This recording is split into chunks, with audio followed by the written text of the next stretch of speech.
When speaking of nuclear weapons, the country that is at the center of this debate currently is Iran. There is growing concern, particularly among Western nations and Israel, that Iran will soon become a nation with nuclear weapons capability. But Iran says its nuclear program is peaceful. In this next report, we take a closer look at how Iran's activities are having an impact all around the world.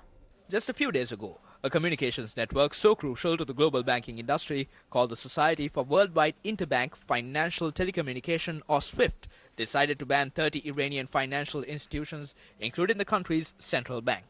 The move, which was done to comply with the European sanctions against Iran, is expected to have a significant negative impact on Iran's ability to engage in international business activities. Iran says sanctions won't have the desired effect that Western countries are hoping for. Speaking to CNN's Christian Amarpour recently, Iran's Secretary General of the High Council for Human Rights said the sanctions are beyond unfair and not effective at all. There is a dispute with a lot of dimensions. The sanctions on Iran are beyond being unfair. It is not effective at all. But they're hurting. The United States should not enjoy hurting us. They should look for the end result. Does it stop Iran's capability for developing nuclear facilities of the peaceful means? Definitely not.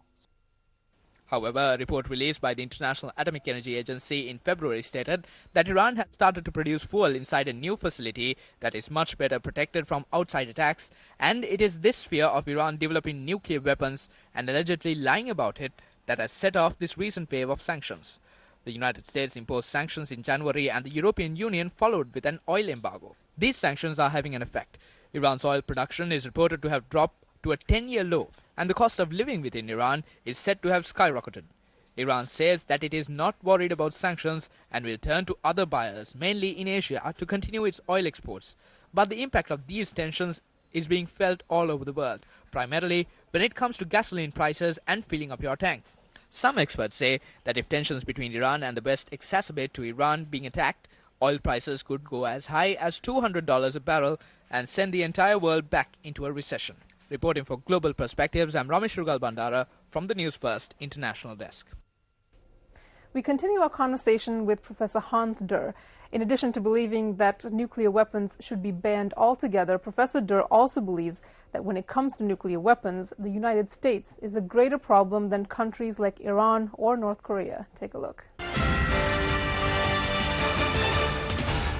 What about the argument that some people make, okay, so if Iran isn't making a bomb and if they're just using it for nuclear power purposes, energy purposes, then why won't they let UN inspectors come in and, look at their sites and inspect their sites?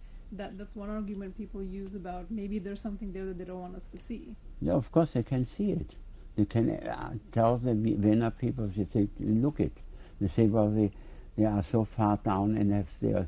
like with Iraq. I mean, they started the war because they say they have also nuclear power thing. And the ones who were involved, I mean, say, no, we knew that it's not the case, but they used it as a reason that they started the attack to Iraq. And now they repeat it with Iran. And then it is, they don't admit that they actually could check it. But I mean, why should somebody does that if he has a bomb? Let's say if he has a bomb, what does he do with that, right? What about the threat to Israel? People would always talk about. Oh, China has. I mean, why do they don't do it? I mean, they have it. So Iran said, let's say we make a zone that none will have it, and we are ready. We immediately, if the other ones are there. I mean, we immediately do it. Why don't they do it? Now, Israel says, no, we want to have it. Exactly like the United States also. They have all the treaty in a way, don't have there. I mean, you can have reactors instead of it, so everybody has to do that.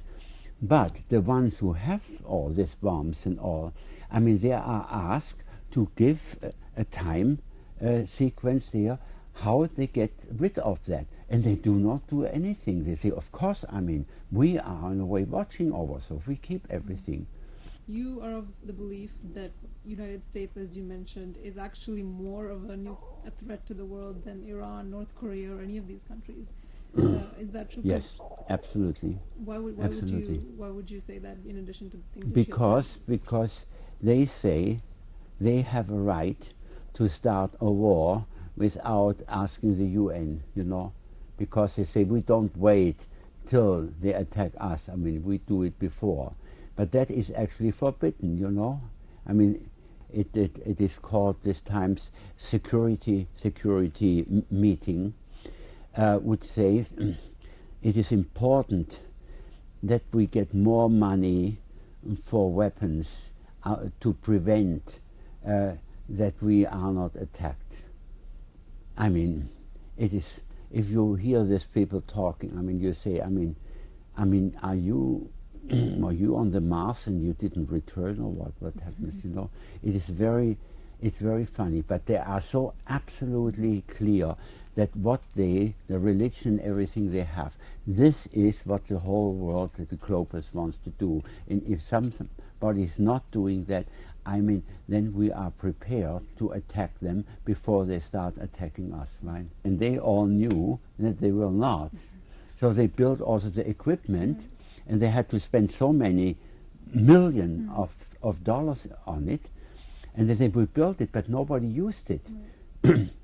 Yeah, and then after 3 years, I mean, it was useless. What shall we do with all this stuff?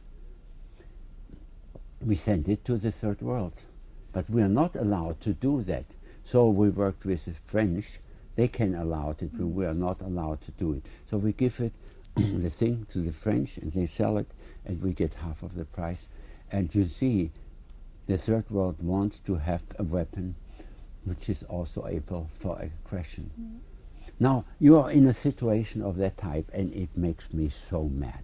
I'm not afraid that any of these people who, only with trouble, I mean, could have a bomb, they will ever do it, because, I mean, they will be destroyed then when it happens. It's the one who have so many of the bombs and they don't know where they put it. They cannot, but do they do it?